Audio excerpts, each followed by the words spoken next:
Sanibonani ngane zakwethu, ake nginibelele phinde futhi nginamukele kuyona i-channel ehamba phambili. Elami igama ngumphezulu kaKhumalo bathila sibona amagumede. Uma mhlawumbe usemusha kuleli khasi ngizophinde ngicela nenze sure ukuthi uyasubscribe, ungakhohlwa ukukhomenta nokulike, kanjalo futhi-ke nokushare.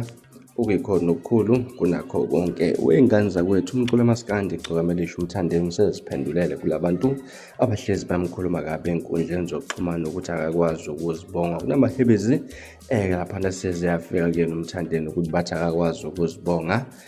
Laphana kumthandeni ubese ebhala ipost ethi ilula lento, mina ngikwazi ukuzibonga, vele nginembongo umphako, kushuthi ngizocela engomeni bese-ke ivala la, asho ukuthi vala umlomo manje inencinza sangensila-ke lapho-ke. Ngane zakwethu ngibese ngibona le post ithanda abantu abaningi ukukhulu ukuphazima kweso.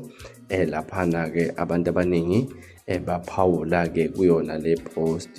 Usindi uthi Pain went straight to Amadexa FC. Sikhinkili ngobuya kwehlula lombhemu uma kuye wasehleka jingezwi likagadla-ke. Baningi kakhulu iy'ngane zakwethu abathe ukuphawula kule post. Starting siyawuthi Pain went straight to Sismana Uphuthu group. Banele end with the Pain went straight to Defenders FC. Sicela uPain went straight to Bashaya Gazi FC. Baningi iy'ngane zakwethu amakhomenti akhona, amanye agxeka, amanye ancoma ipost ekamthandeni. Wena ngakuthini mhlawumbe kwakho ukuphawula ngalolu daba?